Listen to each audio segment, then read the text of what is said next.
How you guys doing?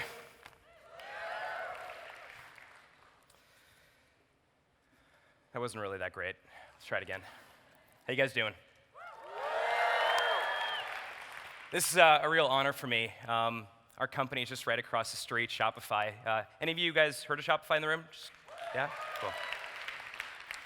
So some of you know over the last 10 years or so, a bunch of friends and I have been building this company called Shopify.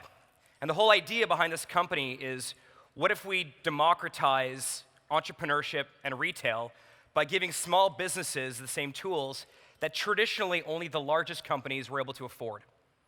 And that was the premise that helped us begin the company. And like I said, about 10 years later, a team of about 1,800 people and I have helped more than 300,000 entrepreneurs build these incredible businesses that have sold $20 billion, which is cool. But I talk a lot about Shopify, and I don't want to talk about Shopify today. I actually want to go way back to when I first became an entrepreneur. When I was 13 years old, the only thing in the entire world that I wanted to do was I wanted to be a DJ. And the problem was that the job market for a 13-year-old who looked like he was 8 years old, who had no skills and didn't actually know how to DJ, was very small. So that was a problem for me. To solve that problem, what I did was I started my own DJ company, and I hired myself.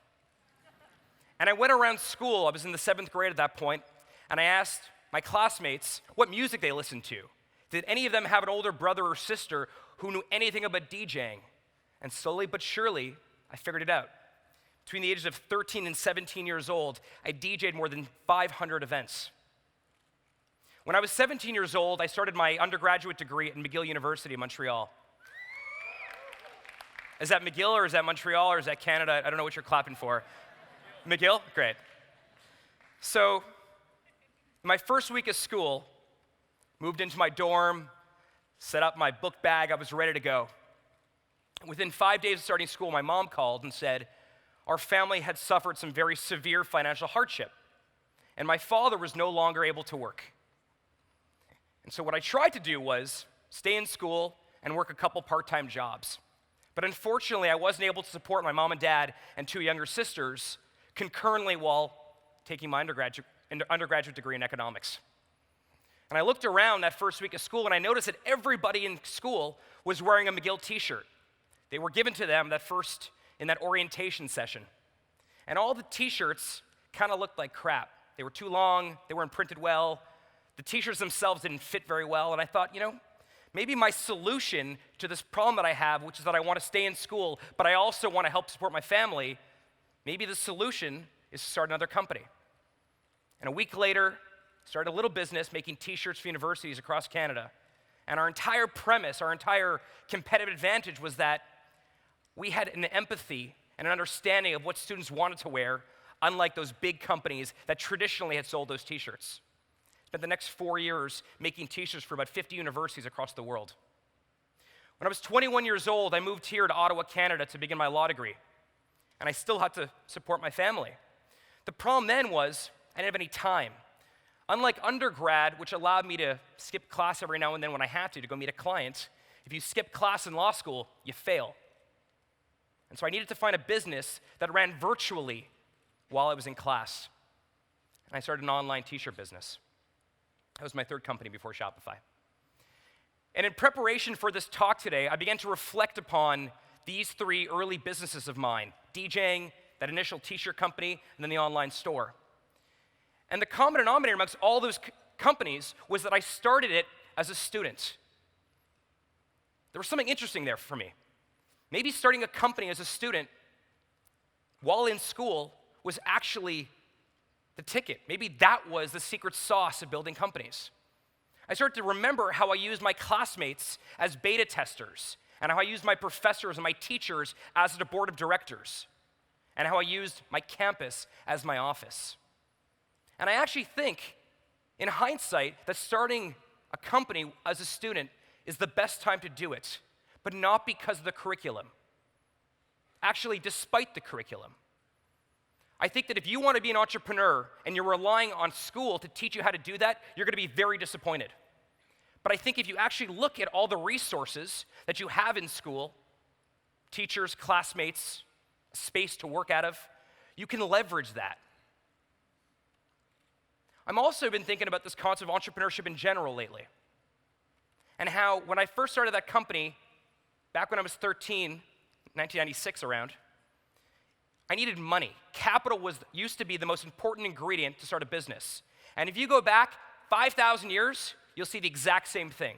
The number one ingredient to starting a company was always capital. But something recently has changed. And whether it's Moore's Law and the fact that technology has become easier to use, faster, less expensive, something dramatic has happened in the last 5 years from an entrepreneurial perspective.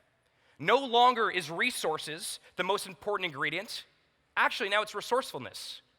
And no longer is capital that important. Now, actually, you need to be creative. And so if you actually look at all the different things you need to start a business, whether it's raising money, well, today we have crowdfunding platforms that allow anyone to raise money from a community. Maybe you have to build a prototype, which used to cost a lot of money and would necessitate traveling halfway around the world to a factory. Whereas now, you can go access a 3D printer at any local library to make that. And even the idea of reaching a global audience. 20 years ago, if I created a watch company and I want to get that watch into the hands of consumers, I was forced to go and convince a large retailer to put my watches on their shelves because they had the distribution. But today, in 2016, anyone can access any customer base because the internet gives you the distribution. And so if you look at all the different pillars of business and entrepreneurship, every one of those pillars, the barrier to entry has been reduced because of technology. And so I think the opportunity is twofold. The first is we need to start encouraging those people that have hobbies and side projects, people that are thinking about this cool, interesting thing in the shower in the morning. We have to convince them to commercialize those hobbies and those side projects. I meet these people all the time that work at these jobs, some of them at big companies, but some at smaller companies, but jobs they really don't love. They're not doing their life's work. It's just a job for them.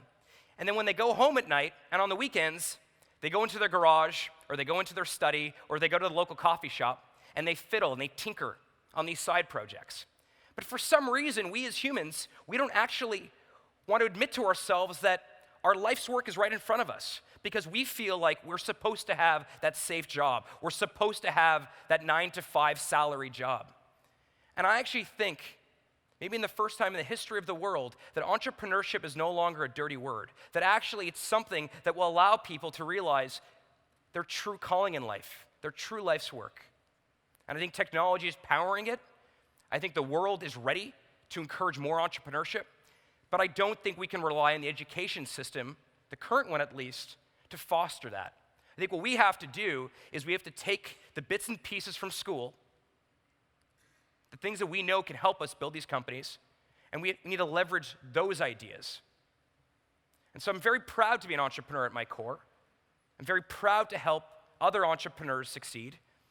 But those of you sitting in the crowd right now thinking about that thing you've been tinkering with over the last couple years, or that idea that keeps coming up Saturday mornings as you're riding your bike, I want to encourage you to spend a little bit of time after this session thinking about whether or not your life's work is standing right in front of you. And the only thing preventing you from executing on that is some sort of strange risk aversion that someone else has imposed on you. I went to law school to become a better entrepreneur. I did my undergrad to become a better entrepreneur. Everything that I've done in my life was around becoming a better entrepreneur. And I'd like you all to think about your own circumstances and your own environments and how you can derive value to find your own life's work. Thank you so much.